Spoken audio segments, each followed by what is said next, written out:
Hello friends, welcome back to the multi point. So आज हम लोग ब्लीडिंग टाइम पढ़ चुके हैं। उसको मैंने अपलोड कर दिया, आप लोग देख लीजिएगा, उसको देखिएगा, देन इसको तो ज़्यादा बेटर समझ में आएगा। सो आज हम लोग कल क्लॉटिंग टाइम पढ़ने वाले हैं, ठीक है। क्लॉटिंग टाइम पढ़ने से पहले देखें क्लिनिकल सिग्निफिकेंस की क्लॉटिंग टाइम का टेस्ट क्यों करते हैं, ठीक है, कौन कौन सी डिजीज़ की वजह से, ठीक है। तो डिफिशियंसी इन कोagulation फैक्टर, ठीक है। कोagulation फैक्टर में अगर डिफिशियंसी है तो involve in intrinsic and extrinsic pathway है। कॉमन कॉजेज ऑफ पुअर और इनएडिक्वेट फिब्रिन क्लॉट फॉर्मेशन। डिफिशियंसी है अगर कोagulation फैक्टर में तो 13 पूरे फैक्टर है, जिसमें से इंटेंसिक और एक्सटेंसिक पाथवे 2 पाथवे रहता है। ठीक, इंटेंसिक की बात करें तो उसमें फैक्टर नंबर 12, 11, 9 और 8 आता है, और एक्सटेंसिव की बात करें तो 7 आता है। कॉमन की बात करें तो उसमें कौन सा पाथ फैक्टर आता है, 10 आता है, सेकेंड आता है, 1 आता है, ठीक है। और मेनली किसकी वजह से, कॉमन कॉजेस किसकी वजह से होता है, जो फिब्रिनोजेन का उसका अगर पुअर फॉर्मेशन होता है तो फिर क्या होता है, क्लॉटिंग टाइम के लिए डॉक्टर सजेस्ट करते हैं, ठीक है। और ये डिसीज़ रहती है,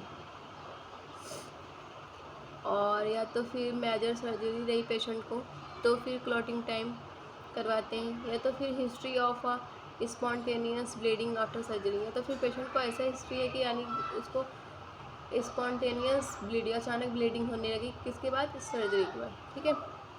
और नेक्स्ट है क्लॉटिंग टाइम क्यों बढ़ता है, देख लेते हैं। तो इन्फेक्शन हुआ, या फिर मैलेग्नेंसी हुई, ड्रग इंड्यूस करे एंड इम्यूनो नॉन इम्यून, तो फिर क्या होता है, क्लॉटिंग टाइम बढ़ जाता है। इन केस में क्लॉटिंग टाइम बढ़ जाता है। या तो फिर विटामिन के डिफिशियंसी रहा तो भी क्लॉटिंग टाइम बढ़ जाता है। लीवर फेलियर रहा तो भी क्लॉटिंग टाइम बढ़ जाएगा।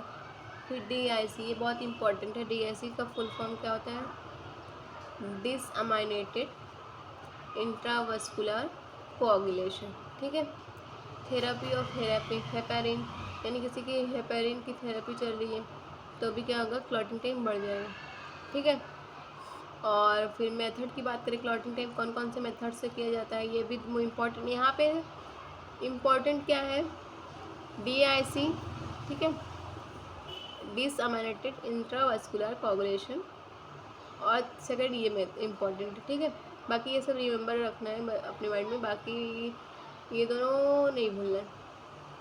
मेथड की बात करें तो कैपिलरी ट्यूब मेथड होता है, जिसकी नॉर्मल लेंथ कितनी होती है, 5 to 12, और ये कहाँ से किया जाता है, फिंगर और येलोस। दिल्ली वाइट मेथड की बात करें, ली और वाइट की बात करें तो इसमें 2 टाइप से करा जाता है। जैसे कि ग्लास ट्यूब रही तो उसका नॉर्मल लेंथ 6 to 12 है, और सिलिकॉन ट्यूब यूज़ करें तो 20 से 60 मिनट्स रहेगा, और यहाँ पे ग्लास रहेगा तो 6 to 12 मिनट्स रहेगा। और कैपिलरी ट्यूब की नॉर्मल लेंथ क्या है, 5 to 50, ठीक है। यहाँ पे हमारा क्लॉटिंग टाइम, ब्लीडिंग टाइम हो चुका है। देन अब हम परफॉर्म करके बताएंगे